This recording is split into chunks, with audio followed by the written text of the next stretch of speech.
Intriguing and enigmatic, Bob Lazar's claims about what the government has got at Area 51 has stirred controversy for decades. My name is AJ with Most Amazing, and these are the top 10 Bob Lazar Area 51 claims that turned out to be true.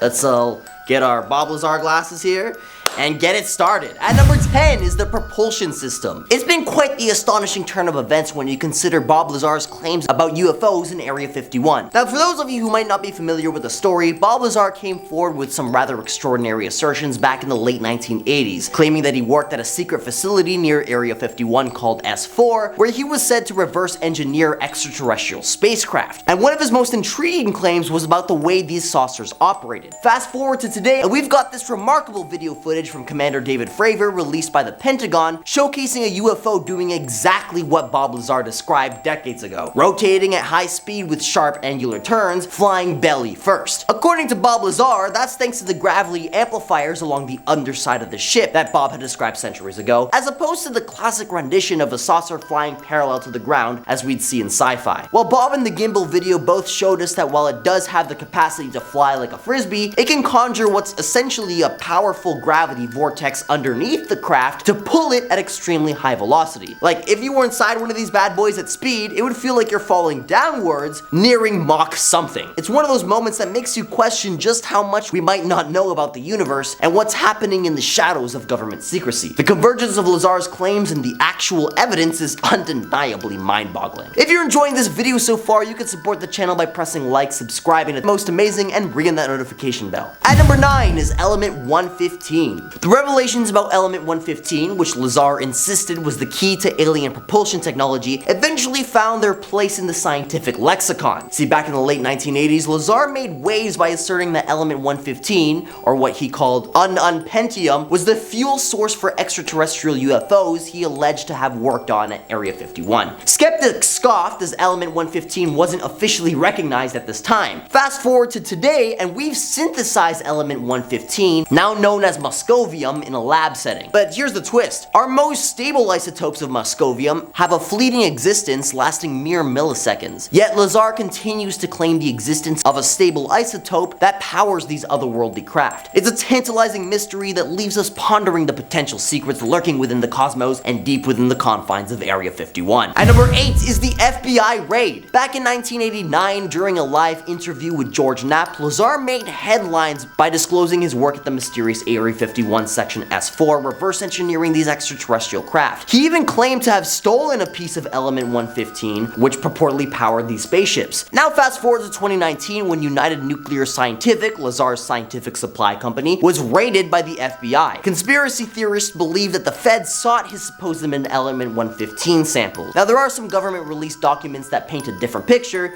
but can we trust those? The raid, as it seems, was tied to an unaliving investigation involving thallium poisoning, a substance Lazar's company had sold. The FBI's alleged involvement dated back to early 2016, well before his documentary was being filmed. However, Lazar and the filmmaker Jeremy Corbell contend that the raid was a cover-up story to mask the real intent, which they insist was Element 115. You see, Lazar was cooperating with law enforcement, providing documents and information on thallium sales, leading to search warrants being unexecuted. But just after they filmed this segment where he discussed his possession of 115 for the movie, they enacted a full search warrant on his house and job site. Coincidence? I think not. At number 7, bone density scanners. In a twist worthy of an X-Files episode, Bob Lazar's Area 51 claims seem to have gained some more unexpected validation. Lazar is a man whose assertions about reverse engineering the extraterrestrial spacecraft at the secretive facility have long raised eyebrows, but he's finally found support in the form of a revealing photograph. Thanks to filmmaker Jeremy Corbell's tenacity, Lazar's narrative has been bolstered with tangible evidence. The photograph hails from a classified US government program conducted at Nellis Air Force Range, located in close proximity to Area 51. What's remarkable here is how closely the depicted hand scanner aligns with Lazar's detailed descriptions. Lazar, taken aback by the confirmation, reflected, quote, "I had never thought I would see these again," end quote. It was a biometric scanner, he explained, designed to measure the length of hand bones to grant access to the secretive S4 area. Lazar's skeptics now may need to rethink their positions as this unexpected piece of evidence casts a shadow of credibility over his extraordinary claims. At number 6, the Ufo models. Bob Lazar's claims about Area 51 have continued to intrigue and mystify us over the years. years. His descriptions of inside of the UFO are particularly fascinating. He paints a picture of a spacecraft that defies our understanding of engineering. See, the absence of right angles and the fusion of materials hinted an otherworldly origin. What's striking is how his analogy to describe the material which is composed evolved with time, from his initial description as liquid titanium with everything fused together lacking rivets or seams, to a more contemporary comparison to 3D printing, the entire body being composed of one unit. It's like picture a metal 3D printed bus versus an actual bus on the TTC rattling as it rolls because the thing is barely held together with screws. It raises the intriguing questions about advanced technology behind these craft and whether they indeed come from a civilization far beyond our own. Furthermore, Lazar's revelation that each of the 9 UFO at Area 51 had distinct designs is mind-boggling. They ranged from a jello mold-like structure to a completely flat disc, with diversity hinting at a level of technological sophistication beyond anything we can comprehend. And lastly, the notion that at least one of these UFOs may have ties to an archaeological dig amplifies an even deeper mystery. Could these craft have ancient origins, possibly predating recorded history? At number 5 is Zeta Reticuli. Bob Lazar's claims about Area 51 have fascinated UFO enthusiasts for years. One of his most intriguing assertions was that the flying saucer he worked on came from the Zeta Reticuli star system, specifically ZR3. This revelation is not just another conspiracy theory, with roots in UFO lore dating back to the 1960s. See, the Zeta Reticuli connection echoes through the story of Barney and Betty Hill, who famously claimed they were abducted by aliens in '61. During Betty's hypnosis after the event, she drew a star map depicting their alleged abductor's home. Astronomers analyzed this map for years and argued that it resembled the Zeta Reticuli star system. At number 4, Bob's predecessor. Lazar claimed that he replaced a colleague whose existence met a gruesome end during an incident shrouded in mystery. The circumstances surrounding the substitution remain murky, enveloped in a fog of classified information. Lazar hints at a desperate endeavor of science, an attempt to dissect an alien saucer's reactor while it was running, leading to a tragic fatality. The mere notion of using a plasma cutter on an active alien power source seems recklessly unscientific, inviting speculation about the nature of technology hidden within S4. At number 3, the military made him disappear. One of the most intriguing aspects of Bob's story is the mysterious absence of records supporting his educational and professional background. The absence of proof that he attended MIT or Caltech, coupled with his lack of employment records at Los Alamos National Lab, adds another layer to the enigma surrounding his story. The documentary suggests that these missing records might be a part of a deliberate government effort to discredit Lazar. By erasing his educational and employment history, authorities could cast doubt on his credibility, making it easier to dismiss his astonishing revelations about reverse-engineered extraterrestrial technology at Area 51. They somehow even managed to scrub any mention of his alleged thesis on magnetohydrodynamics.